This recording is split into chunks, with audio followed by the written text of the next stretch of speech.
Hey guys, Ravedge here, and today's vid is going to be my look at the first few days of 5.4 hitting live. In this vid, I'm going to be covering all the changes on a monk, talking about them, and then showing Windwalker and Mistweaver changes, my personal thoughts on them, and what I think the current state of monks are going to be, and what it's going to be like with this upcoming arena season, which I think will be starting next week. So, before I babble too much, I'm going to cut it off here and say, sit back, relax, and enjoy the vid. Alright guys, now to stay at the beginning of this vid, I'm going to cover all the changes, and I'm going to talk about both the Windwalker and Mistweaver aspect changes, like the breakdown of what actually happened for each specialization, and what I currently think of the monk. So I'm going to go ahead and start off with I'm going to go straight into talents. Now, right away with the talents, there's a couple changes, but nothing too drastic. The first ones are actually in level 30 tier, with Zen Sphere and Chi Burst getting some changes. Zen Sphere now does 30% more damage and healing, which as Windwalker it still isn't probably going to be your best heal. Chi Wave seems to be the most. I like it, it does heal more, but this is something that I might mess around with Mistweaver, because in PvP and Mistweaver I will use Zen Sphere for certain arena matches, because having the extra hot is really noticeable, especially if you're getting CC'd a lot. So that's something I'm going to have to mess around with and see more as an arena aspect, but 30% was obviously needed because it was a really weak heal and the damage was like obsolete. So this is something that was definitely a good change.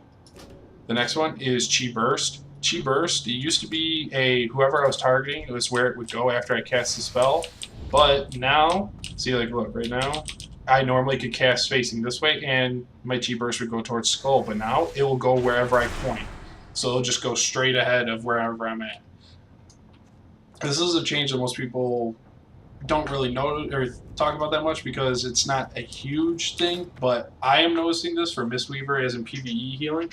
When you're trying to heal a tank and you're going to go ahead and throw a Chi Burst on them for an extra little bit of healing, if you can line yourself up with your raid group to hit more people as it goes through to then hit the tank, you're going to be able to do a lot more healing controlled by yourself. So I feel with higher skill comes higher reward for this spell now.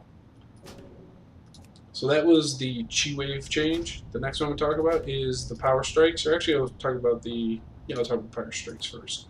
Power Strikes is the same as it's been before, where it generates an extra Chi when using certain moves. However, now it's added more moves to the list that will generate the extra Chi. You get it from Jab, Soothing Mist, Spinning Crane Kick, Expel Harm, or Crackling Jade Lightning. It generates one additional Chi. So you have to wait for your buff, like usual. There's my healing elixirs. Come on.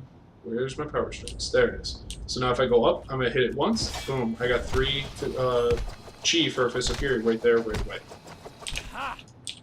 Now, this is a good change because it's just making it that much of a better talent, but I feel that I am still going to use Ascension, Chiru Brew, and then Power Strikes. If I had to pick talents of like first, second, third best for me in my playstyle, it would be Ascension, Chiru Brew, and Power Strikes.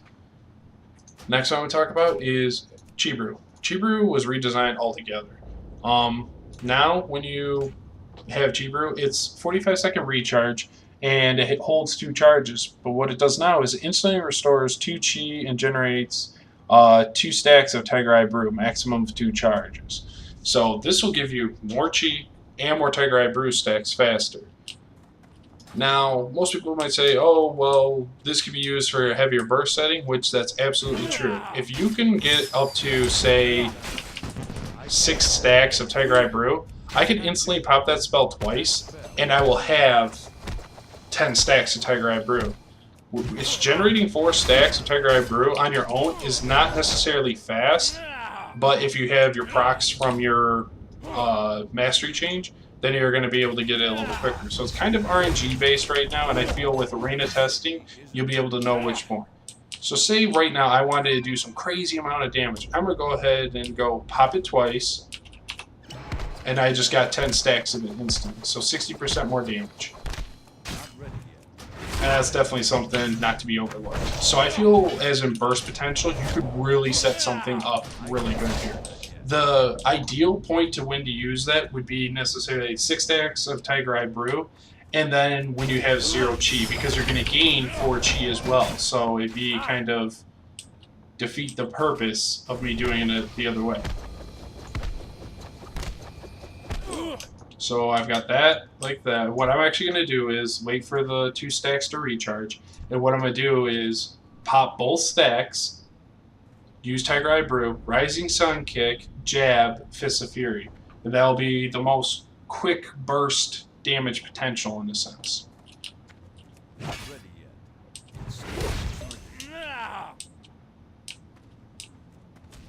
I can't use that item. I know I'm generating the extra stacks right now, but I want to keep up that debuff. That ability isn't ready. So I'm waiting for it to recharge 10 more seconds.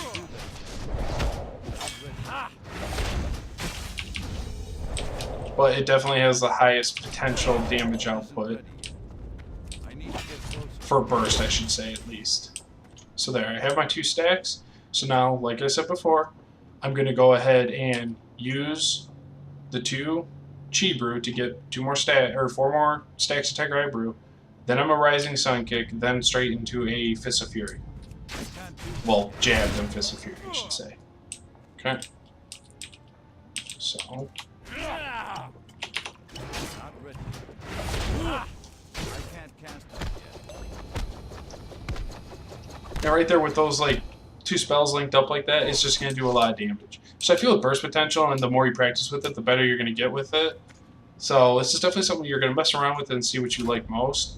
But altogether, I'm going to say I like Ascension the most because I like being able to not have to jab in between doing my Rising Sun Kick, Fist of Fury. And the energy regen is something I like because I do Healing Sphere spam myself sometimes in Arena and stuff like that. So an extra 15% is definitely helpful with that. So that's the Chiru Brew change. The next one we'll talk about is the Ring of Peace change. The Ring of Peace change, it's more of just a graphical change where now it's much more noticeable. This is what it looks like now. So you can easily see what's going to be disarmed as sounds, and also for the enemies they have a better chance of seeing where it is so they can get out of it.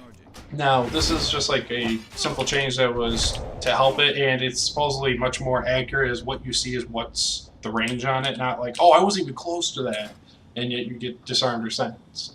So I understand why they did that change, and I'm okay with it, but other than that, there wasn't anything huge about that change.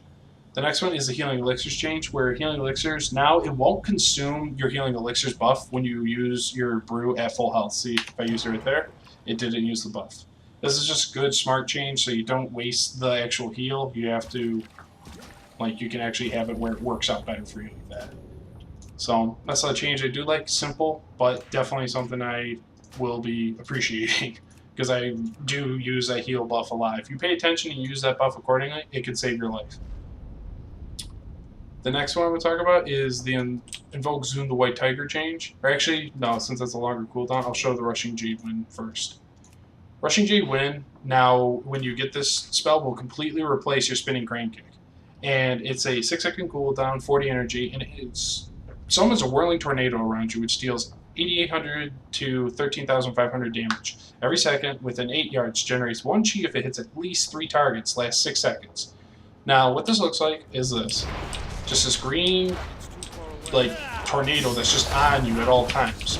And it's doing constant damage. If you can keep this spell up, it's going to do a lot of damage. Not like ridiculously high, but it's constant help on damage pressure. But it does cost energy, and it doesn't generate chi unless you're hitting 3 targets.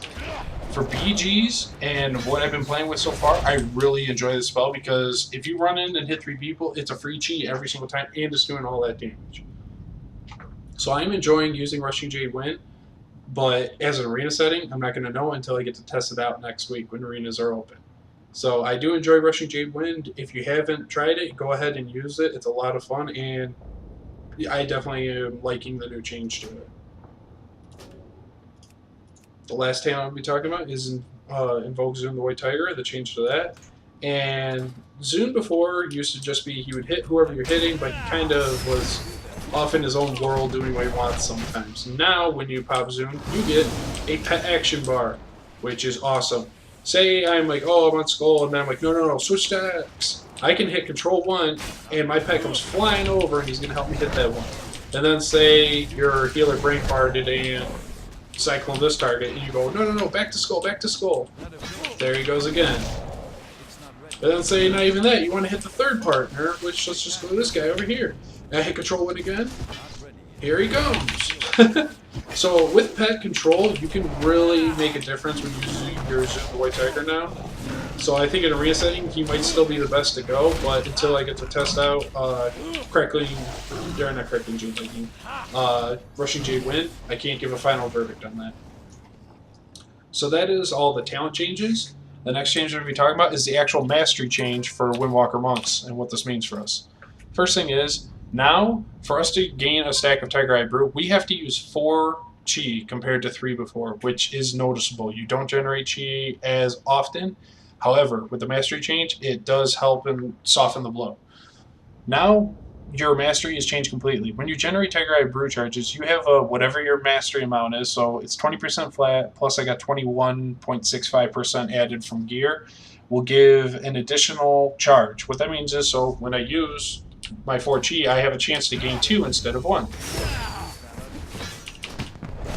So I only got 1 right there. 1 right there. Come on, just give me 1. There, see, 2 charges. It's RNG based though, so you can't be really reliant on it. You could, if you pay attention to your stacks, it'll be fine, but you can't depend on it. It's more of just a helpful thing that'll happen. So pay attention and know what you're doing with it. I wouldn't stack necessarily mastery because right now we flat get 6% damage increase per stack of Tiger Eye Brew. So that change wasn't there. It's not there anymore where you would stack mastery. So it might change over where you just stack pure crit. Some might do haste or expertise. This will obviously take time with testing and arena setting to see what's going to be the best for us. So that's the changes with the Tiger Eye Brew. Our mastery has a chance to proc more of them, and our stacks do more. You could actually use 5 stacks at a time and just do 30% damage increase for the 15 seconds because you can generate 5 roughly, much quicker. But I feel if you save up the 10, you can line up a much easier kill in arena settings. You know, if you're, okay, we good, no trinket, and then you get a good CC on the healer, and then you can blow up the DPS. And let me just see, what can I create? If I get 5 chi. Not enough. I can't use that item yet. It's not ready. 200k non-crit Rising Sun Kick, and then 100k Fist of Fury Sign. Now, of course, it's against a low target dummy, but our damage is absurdly high with the 60% increase. So, definitely something you're going to want to mess around with and see. So that's the mastery changes and all that for Windwalker stuff. The next changes for Windwalkers are actually some glyphs, which now we have Glyph of Nimble Brew, which is every time you use Nimble Brew, you heal for 10% of your maximum health. It's kind of cool, but I really cannot give up Touch of Karma, Touch of Death, and then switching out Fist of Fury, whether it's for that or Sparring. Sparring has saved my life more than once where I've deflected a Chaos Bolt or stuff like that. It's really too good to pass up using one of those two. The other one is, I think it's Target Expulsion. What this does is but the healing is reduced by 50%. What it does is when you're targeting someone and you would use an Expel Harm, instead of healing yourself, it would heal them for half the amount. This might be something a Mistweaver might look into, but at the end of the day, I'm not going to be using this glyph. They're cool, but they're not going to be replacing any of the ones I have currently right now. So that's all the changes is in the the Windwalker changes, guys.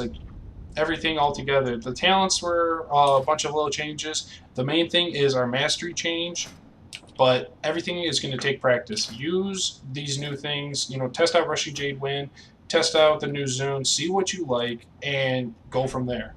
Don't just be like, oh, I'm just going to use this because of this reason. You need to test and see what works best for you. What works for me might not work for you, and what works for you might not work for me. So practice, practice, practice. Now, that's it for all the Windwalker changes. I'm going to go ahead and... What? They got rid of... What? I have to make a new set? Okay, that's ridiculous. I'm just going to do this. That. This will take a moment. Overall, there hasn't been a lot of changes for... Oh my god, this is going to take forever to find. No. Yes. Yes.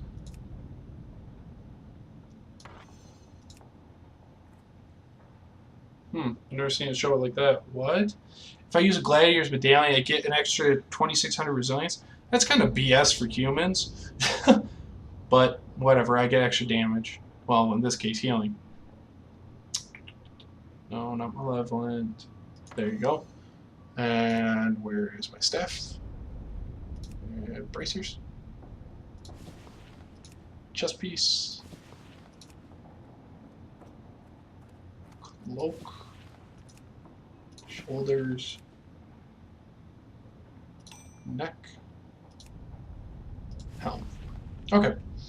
So, sorry about that, but this is the changes for the Mistweaver. The main thing is, Mana Tea is now consumed at an increased rate of 1 stack per half second, up from 1 stack per 1 second, which, honestly, that shouldn't have any effect because you're using Glyph of Mana Tea, where it's just instantly going to do it. You're not going to have to worry about that actual change. The other changes, Revival's healing has been reduced by 30%. Revival was such a lifesaver of a heal because it would heal so much. Now it heals 100,000 to anyone within... It instantly heals all party and raid members within 100 yards for 100,000 damage. 3-minute cooldown. It removes all harmful magical, poison, and disease effects. So I still use it. 134k heal right there. It does it to everybody, etc. Stuff like that. This is something that most people will notice in a sense with, like, not drastically, but it will actually have an effect on it. Mainly, I'm noticing this with PvE as in raiding. When I be raiding, I could be like 3rd on healing and be laughing in Skype or whatever with friends. I'm like, watch this, and pop Revival, and I go top healing by a huge margin, like 5% over everyone else, as in healing done. This change was something that I feel might have been needed because it was too strong, but I'll have to see and test it out more, you know, raiding, whatnot, and see what it's like with that. Other than that, everything is pretty much the same, guys. Now with Rushing Jade Wind, you use it, and it would be mana cost instead of energy from Windwalker to Mistweaver. I still use Chi Torpedo. It's really good heal for doing it in raids, whatnot, and it does do damage when you roll through people as well. So, those are all the changes on that part, and I'm going to go ahead and cut off the vid here, and I'll see you in the next vid. Alright guys, now it's going to wrap up this vid. Real quick before I let you go, just a couple of things. First thing is, I do understand that this was a very long vid. It's roughly around 20 minutes, I think, and there was a lot of information to cover. If I did miss something or you felt I should have mentioned something, please comment below, and I'll be sure to respond as soon as possible, whether it was a key point or I could have done something differently or what you think I might want to try. Try using Chiru Brew with this, etc. I'm all open for those types of ideas. Communication will be the best way for us to figure out what's going to be the best for monks. But as of right now, there is no arena to test out in, so I feel in about 2-3 more weeks that could be something that will be more clear as to what's the best stats, etc., and if it changes and whatnot. So that's covering this actual vid.